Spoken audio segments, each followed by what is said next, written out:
स्वागत है। आज हम एक काफ़ी अनोखी घटना पर बात कर रहे हैं। सोचिए, ईरान मिसाइलें दागे, वो भी अमेरिकी सैन्य ठिकाने पर, लेकिन न कोई घायल हो न कोई नुकसान।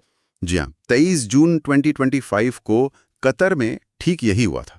एक हैरान करने वाली बात। बिल्कुल। तो आज हम इसी घटना की तह तक जा रहे हैं। हमारे पास कई स्रोत हैं, न्यूज़ रिपोर्ट्स हैं, कुछ एनालिसिस भी हैं। कोशिश करेंगे कि समझें कि आखिर हुआ क्या था और इसके मायने क्या हैं। हाँ बिल्कुल, चलिए शुरू करते हैं। तो सबसे पहले हुआ क्या था उस दिन?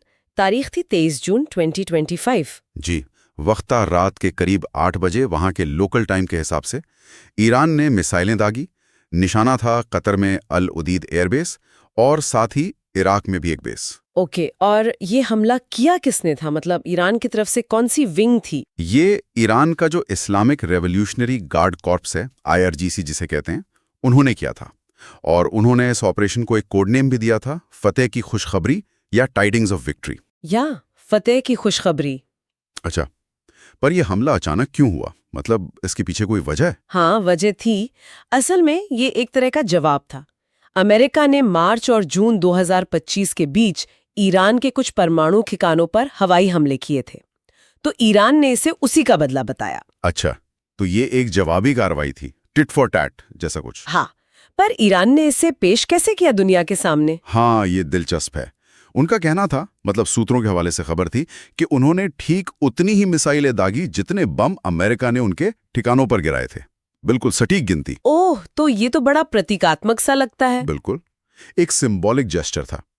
उनका मकसद शायद तनाव को और बढ़ाना नहीं था, बल्कि दिखाना था कि हम भी जवाब दे सकते हैं। उन्होंने साफ कहा कि ये कोई नागरिक ठिकानों पर हमला नहीं है, बल्कि एक डिफेंसिव एक्शन है। मतलब ताकत भी दिखानी है और जंग भी नहीं छेड़नी। ये तो बड़ी बारीक लाइन है। पर क्या ये प्लान काम कर गया? जमीन पर क्या हुआ? हाँ, ये संतुलन साधना ही शायद उनका मकसद था। और देखिए हुआ क्या। खबरों के मुताबिक ईरान ने हमले से पहले ही कतर और अमेरिका दोनों को बता दिया था, चेतावनी दे दी थी। पहले से बता दिया था? ये तो अजीब बात है। हाँ, शायद वो दिखाना चाहते थे कि उनका इरादा किसी को मारने का नहीं है। और नतीजा ये हुआ कि कतर का जो एयर डिफेंस सिस्टम था, वो काफी कारगर साबित हुआ।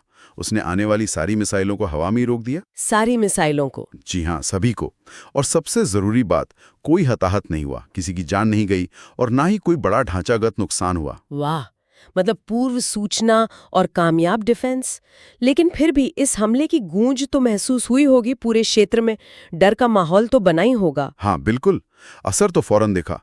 भले ही नुकसान नहीं हुआ, लेकिन तनाव एकदम से बढ़ गया। आप सोचिए, Qatar, Bahrain, UAE, Kuwait, Iraq, इन सब देशों ने तुरंत अपने हवाई क्षेत्र बंद कर दिए। ओहो, तो फ्लाइट्स का क्या हुआ होगा? दोहा, दुबई, अबू धाबी तो बड़े हब्स हैं। वही तो, काफी अफरा तफरी मच गई। कमर्शियल फ्लाइट्स पर बहुत बुरा असर पड़ा। कई उड़ानें रद्द करनी पड़ी, बहुत सी फ्लाइट्स के रास्ते बदलने पड़े। मतलब एक तरह का मिनी क्राइसिस बन गया था एविएशन सेक्टर में। और अर्थव्यवस्था पर, खासकर तेल की कीमतों पर क्या असर पड़ा? ऐसी खबरों से तो कीमतें बढ़ जाती हैं अक्सर। हाँ, शुरुआत में बिल्कुल यही हुआ। जैसे ही हमले की खबर आई, तेल की कीमतें चढ़ गईं। डर था कि कहीं ये मामला और न बढ़ जाए। लेकिन जैसे ही ये साफ हुआ कि कोई बड़ा नुकसान नहीं हुआ है, कोई जानी नुकसान नहीं हुआ है, तो कीमतें वापस नीचे आ गईं। करीब 6% तक गिरी।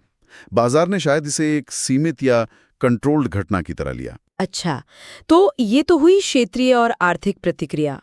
दुनिया भर के देशों ने इस पर क्या कहा? अलग अलग राय रही होगी। बिल्कुल मिली-जुली प्रतिक्रियाएं थीं। कतर ने तो जाहिर है हमले की कड़ी निंदा की, कहा कि ये उनकी समकभुता का उल्लंघन है। लेकिन साथ ही उन्होंने ये भी जोर देकर कहा कि उनका एयर डिफेंस कामयाब रहा और कोई नुकसान नहीं हुआ। एक तरह से अपनी ताकत भी दिखाई। और बाकी देश? Europe, America? यूरोपीय देशों ने वही किया जो वो अक्सर करते हैं, संयम बरतने की अपील की, कहा कि बातचीत से हल निकालें। अमेरिका ने कहा कि वो अपने हितों और अपनी सेनाओं की रक्षा के लिए पूरी तरह तैयार है। उधर ईरान ने अपने दोस्तों जैसे रूस और उत्तर कोरिया से मिले समर्थन का जिक्र किया। तो मतलब सबने अपने अपने हिसाब से प्रतिक्रिया दी।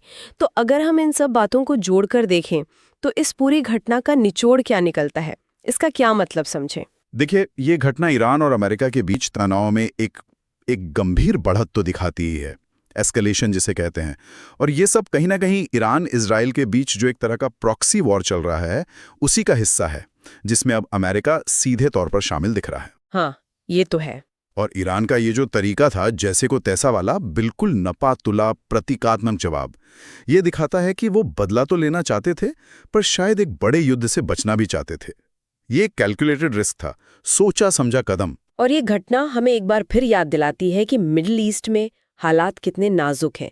एक छोटी सी चिंगारी भी पता नहीं कब क्या रूप ले ले, खासकर जब अमेरिका जैसी बड़ी ताकतें इसमें शामिल हों। बिल्कुल सही कहा आपने। संक्षेप में यही कह सकते हैं कि 23 जून की घटना एक बहुत ही सावधानी से प्लान की गई प्रतीकात्मक जवाबी कार्रवाई थी। पहले से दी गई चेतावनी और मजबूत हवाई सुरक्षा ने किसी भी तरह की जानी नुकसान को रोक लिया। ऐसा लगता है कि ईरान ने ताकत का प्रदर्शन तो किया, पर युद्ध की आग भड़काने से बचने की भी कोशिश की। और यहां मैं एक सवाल छोड़ना चाहूंगा सोचने के लिए। ये जो नियंत्रित या प्रतीकात्मक जवाबी कार्रवाइयां होती हैं, इनकी सीमा क्या है? क्या भविष्य में इस तरह की घटनाएं, जिनका इरादा भले ही तनाव कम करना हो, अनजाने में किसी बड़े संघर्ष की वजह बन सकती हैं? ये आज के दौर में एक बहुत अहम